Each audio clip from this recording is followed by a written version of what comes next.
Hello everyone, welcome to all of you from MDM Higher Education College. I am Rajdi sir, your physics lecturer, and we were on third book of BSc third year and name of topic was circuit analysis. And circuit analysis में हम topic कर रहे थे network theorem, जिसमें हम लोगों ने last class में सुपरपोजिशन थ्योरम, थेवेनिन थ्योरम और नॉर्टन थ्योरम और रेसिप्रोसिटी थ्योरम डिस्कस की थी।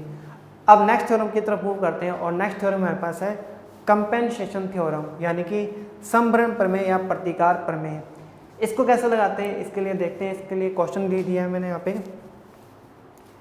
ये कहता है कि अगर हमारे पास कोई सर्किट है जिसमें यहाँ पे एक वोल्टेज सोर्स है, दो रेजिस्टेंस है R1 R2, तो इस थ्योरम के अकॉर्डिंग इस सर्किट का हम इक्विवेलेंट सर्किट बना सकते हैं।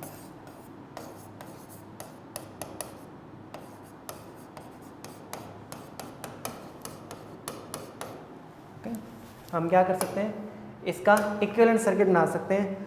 और इक्विवेलेंट सर्किट में हम क्या कर सकते हैं,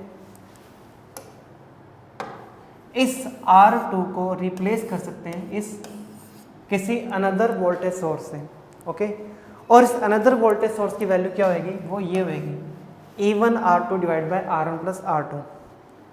यानी वापिस बताया तो इन सिंपल ये कहता है कि यहाँ पे कोई भी रेजिस्टेंस हो या इम्पीडेंस हो या प्रतिबाधा हो या प्रतिरोध हो, उसकी जगह हम वोल्टेज सोर्स लगा सकते हैं, उसको रिप्लेस कर सकते हैं वोल्टेज सोर्स से।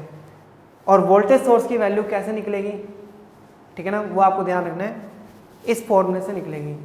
अब ये कोई नई चीज़ नहीं है, ये 10th क्लास का ओम्स लॉ है बस, और कुछ नहीं है यहाँ पे। ठीक है, इसको मैं ओम्स लॉ के अकॉर्डिंग बताता हूँ कैसे हुआ ये। हम एक काम करते हैं, हम इसमें ओम्स लॉ लगाते हैं पहले तो।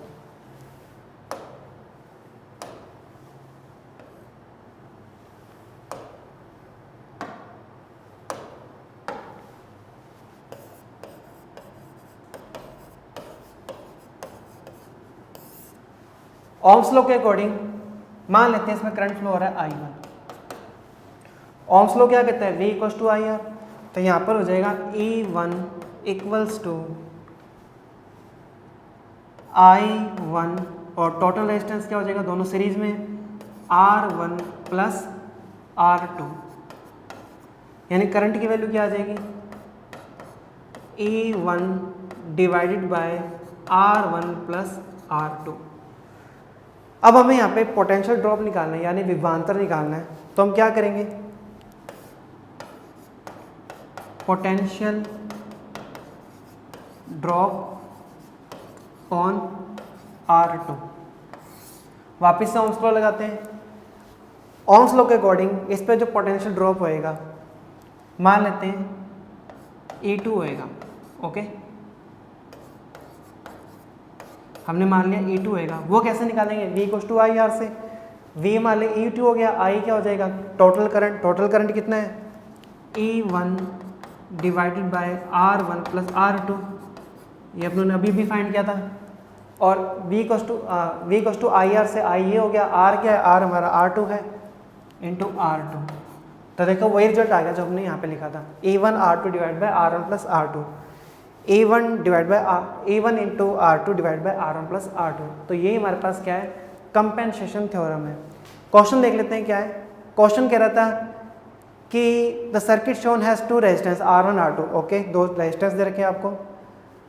इन the circuit given in figure the resistance R2 is replaced by a voltage source.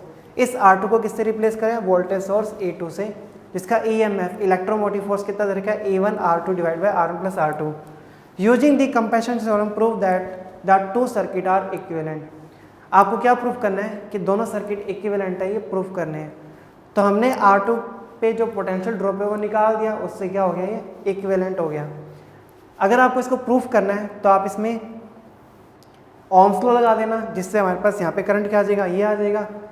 और इसमें एक चीज़ बताता हूँ आपको कि क्वेश्चन इसने क्या प्रूफ करो। प्रूफ करने के लिए आपको एक काम करना है, यहाँ पे छोटा सा, इसमें जो करंट हो रहा है I1 और इसमें करंट मान लो I2 है। बस आपको इतना प्रूफ करना है कि ये जो करंट I1 है ये I2 के इक्वल हो जाए किसी तरीके से। ओके, आपको बस ये प्रूफ करना है कि इसका I1 करंट इसके I2 करंट के इक्वल है। तो इतना करते ये थ्योरम प्रूफ हो जाएगी। I1 की वैल्यू तो निकाल दी अपनों ने, कितनी निकालनी है?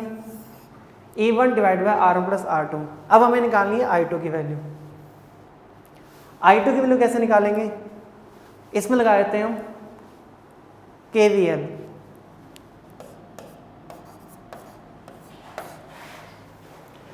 KVL कैसे लगेगा? यहाँ पे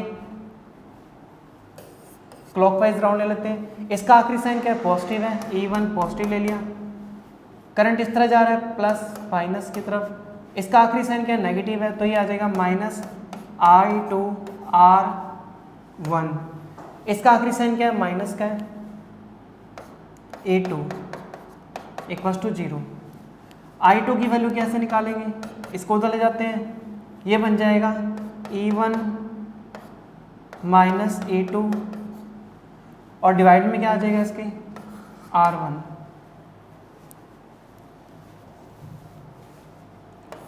तो ये हमारे पास आ गया I2 E1 माइनस R1। अब E2 की वैल्यू आपको क्वेश्चन में दे रखी है, क्या दे रखी है? E1 R2 divide by R1 plus R2। ये पुट कर देते हैं, E1 R2 divide by R1 plus R2। थोड़ा सिंप्लीफाई करते हैं इसको, ये एलसीएम लेंगे तो इससे मल्टीप्लाई हो जाएगा ये।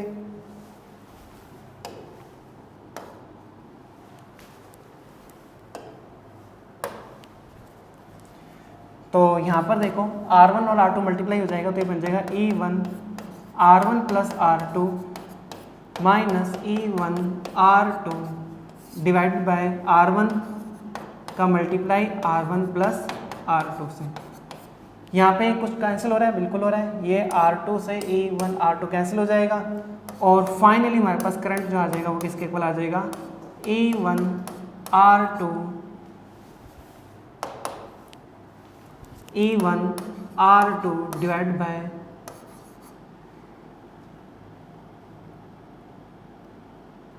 R1 plus R2। ओके, ये R2 नहीं आएगा, सॉरी, ये कैंसिल हो जाएगा। Okay, R1। तो अब क्या रिजल्ट मिला अपने को कि ये जो करंट है ये किसके इक्वल आ रहा है? इस वाले करंट के इक्वल आ रहा है, और ये थ्योरम यहाँ पे प्रूफ होती है। ओके, तो ये थी हमारे पास कंपेंसेशन थ्योरम। इसके बाद नेक्स्ट थ्योरम की तरफ मूव करते हैं।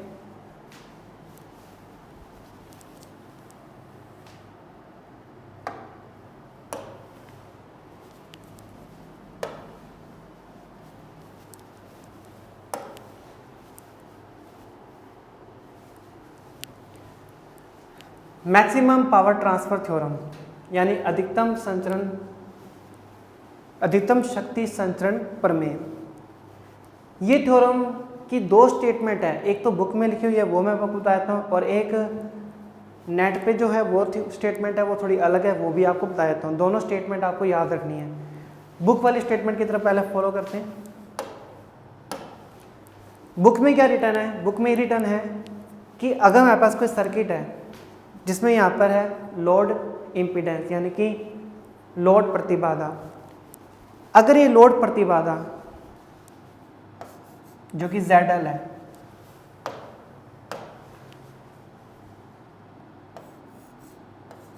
अगर ये कॉन्जुगेट हो,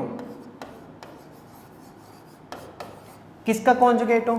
ZEQ का, यानी जो पूरे सर्किट का इक्विवेलेंट या टोटल इम्पीडेंस है या प्रतिबाधा है उसके कॉन्जुगेट के इक्वल हो, तब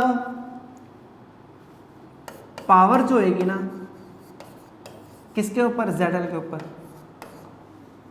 वो होगी मैक्सिमम। बस ये है बुक की स्टेटमेंट। वो कह रहा है कि अगर आपको लोड इम्पीडेंस और इक्विवेलेंट इम्पीडेंस आपस में एक दूसरे के कॉन्जुगेट हो तो उस केस में लोड इम्पीडेंस पर जो पावर होगी वो मैक्सिमम होगी।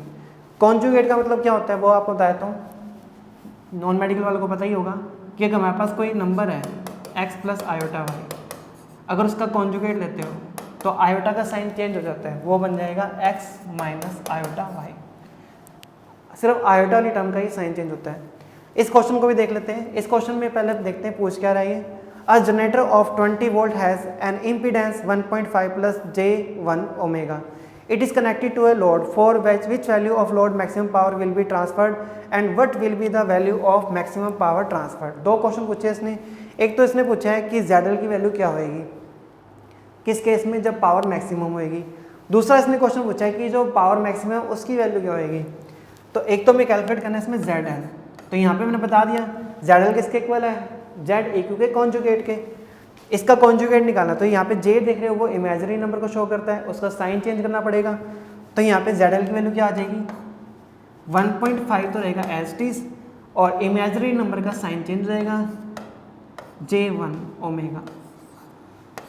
ये तो हमारे पास आ गया पहला आंसर ZL। अब हमें निकालनी है पावर।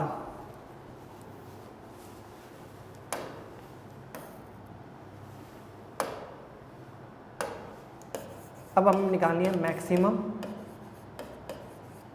पावर। पावर का फॉर्मूला क्या होता है, P equals to V square divide by R total. ये तो था 10th क्लास का फॉर्मूला। ओके, यहाँ पे क्या बन जाएगा फॉर्मूला, यहाँ पर आ जाएगा V की जगह EQ और इन दोनों का सम करना है आपको, टोटल निकालना है क्योंकि दोनों सीरीज में है। और इसका जब सम करोगे तो ये एक्चुअल में क्या है कि ये जो नंबर है डिनोमिनेटर में है और ये इमेजिनरी नंबर है, और इसको जब अपने नीचे डिनोमिनेटर में आपको पता है आयोटा कभी नहीं रखते, तो उसके लिए हम क्या करते हैं कॉन्जुगेट से ऊपर नीचे मल्टीप्लाई करा देते हैं ताकि नीचे से आयोटा खत्म हो जाए। तो नीचे वाले रेजिस्टेंस का क्या होता है एक तरीके से स्केयर होएगा और दोनों इक्वल हैं क्योंकि दोनों के मैग्नीट्यूड क्या है सेम है, बस माइनस प्लस का ही फर्क है, मैग्नीट्यूड सेम है। दो रेजिस्टेंस है तो यहाँ पे 2 का स्केयर जब करोगे तो कितना आएगा 4 आएगा। तो यहाँ पर 4RL लिखना आपको। ओके, तो यहाँ पे इनकी वैल्यू दे देते हैं। EQ की वैल्यू 20 है, 4 STs हैं, और यहाँ पे RL का क्या लेना है आपको मैग्नीट्यूड लेना है। मैग्नीट्यूड कैसे लेते हैं, अंडर रूट में रियल नंबर का स्क्वायर यानी कि 1.5 का स्क्वायर प्लस इमेजिनरी नंबर का स्क्वायर यानी कि 1 का स्क्वायर। बस में कैलकुलेशन है, इसको कैलकुलेशन करके आपके पास यहाँ पे पावर आ जाएगी। और पावर का मात्रक या यूनिट क्या होती है, वो होती है वाट। तो ये हमारे पास आ गई मैक्सिमम पावर। ओके, तो ये हमारे पास थी मैक्सिमम पावर ट्रांसफर थ्योरम। इसके बाद एक लास्ट थ्योरम और है, वो भी देख लेते हैं।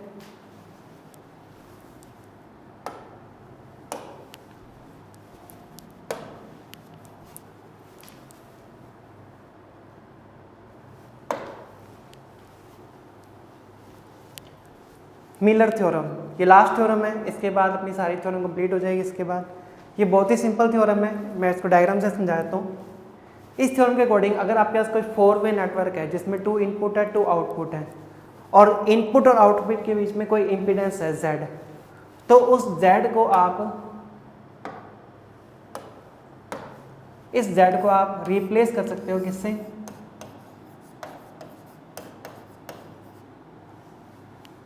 Z1 इनपुट और Z आउटपुट से। Z इनपुट और Z आउटपुट से, जहाँ पे Z इनपुट है इसकी वैल्यू तो होगी Z जो अपने पास पुराने वाला Z था, ओल्ड Z था, डिवाइडेड बाय 1 माइनस A, और Z आउटपुट की वैल्यू जो होगी वो होगी ZA divide by A minus 1। यहाँ पे A क्या है, वो है गेन यानी कि लब्धि। ओके, यहाँ पे गेन हमारे पास क्या है, लब्धि है। ए यहाँ पे लब्धि है, गेन है। अब इसके बेस पे क्वेश्चन देख लेते हैं। क्वेश्चन है कि the gain of common emitter amplifier is A equals to -50। यहाँ पे आपको एक सर्किट दे रखा है जिसमें गेन आपको क्या दे रखा है, -50 दे रखा है। And the base emitter capacitance, base emitter देखो कहाँ पर है, ये बेस हो गया, ये कलेक्टर हो गया और ये एमिटर हो गया, यानी कि इसकी बात हो रही है। ये आपको कितना दे रखा है, ये दे रखा है आपको प्लस 50 पिकोफैरेड, 50 पिकोफैरेड। और CBC आपको दे रखा है 5 पिकोफैरेड।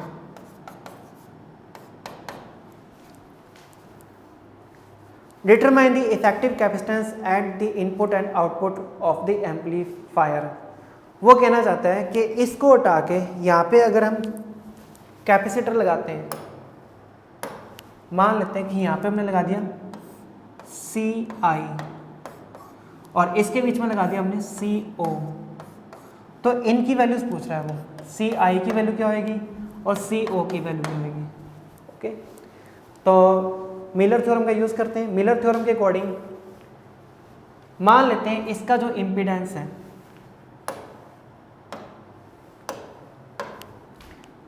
इसका जो इम्पीडेंस है वो मान लेते हैं ZI है। इसका जो इम्पीडेंस है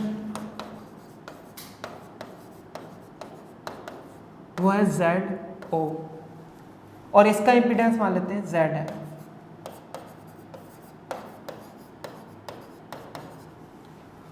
तो अब हमें मिलर थ्योरम यूज करनी है।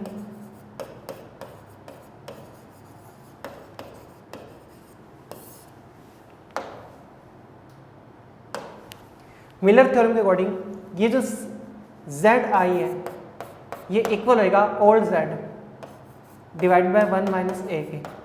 अब यहाँ पे एक चीज़ आपको पता होएगी, जो कैपेसिटर होता है, संधारित्र होता है, उसका जो कैपेसिटेंस होता है, धारिता होती है, और उसका जो इम्पीडेंस होता है वो कैसे निकालते हैं, वो होता है 1/j⍵c के। अगर कैपेसिटेंस C है तो उस पर इम्पीडेंस होता है उसका रेसिप्रोकल यानी कि j⍵c। तो इस बेस पे अगर हम यहाँ पे ZI की जगह CI लिखते हैं तो हमें पता है इसका भी रेसिप्रोकल हो जाएगा, ये बन जाएगा C। कौन सा C? BC वाला C, इसको BC मान लेते हैं। और रेसिप्रोकल हुआ है तो ये 1 माइनस A कहाँ चला जाएगा? ऊपर चला जाएगा। तो CI की वैल्यू कैलकुलेट करते हैं। CBC आपको कितना दे रखा है? 5 दे रखा है। 1A की वैल्यू क्या है? -50 है, तो ये +50 हो जाएगा, यानी कि ये बन जाएगा हमारे पास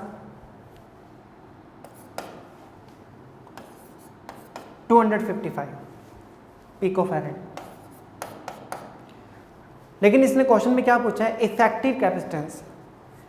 इफेक्टिव कैपेसिटेंस जो CI' होएगा वो होएगा इन दोनों के सम के फल, जिसमें से ये तो हमारे पास आया है CI और एक हमारे पास पुराने वाला CBC है। CI की वैल्यू कितनी है? 255 अभी निकाली थी, और CBC कितना है? 50 है। टोटल आ जाएगा 305 पिकोफैरेड। यहाँ पे आपके माइंड में क्वेश्चन आ सकता है कि यहाँ पे प्लस क्यों किया है जबकि ये पैरेलल कॉम्बिनेशन में। तो आपको ध्यान होगा, 12th क्लास में बताया होगा आपको कि जो कैपेसिटेंस के फॉर्मूले होते हैं वो रेजिस्टेंस के फॉर्मूले के बिल्कुल उल्टे होते हैं। यानी कि जो रेजिस्टेंस का सीरीज वाला फॉर्मूला होता है वो कैपेसिटेंस के पैरेलल वाले में लगता है, और रेजिस्टेंस का जो पैरेलल वाला फॉर्मूला होता है वो कैपेसिटेंस के सीरीज वाले में लगता है। तो इसलिए ये क्योंकि पैरेलल कॉम्बिनेशन है तो डायरेक्ट इनका क्या होगा? सम हो जाएगा। तो यहाँ पर CI' इफेक्टिव इनपुट कैपेसिटेंस कितना आ गया? 305 पिकोफैरेड। CO निकाल लेते हैं। CO वो कैसे निकालेंगे? ZO से। ZO किसके इक्वल था? ओल्ड Z जो कि BC है, उसको A से मल्टीप्लाई करेंगे नीचे A-1 से, क्योंकि कैपेसिटेंस के लिए क्या करना पड़ेगा? रेसिप्रोकल करना पड़ेगा इसका। तो ये बन जाएगा CO, ये बन जाएगा CBC, और ये ऊपर आ जाएगा A-A, और ये डिवाइड में आ जाएगा।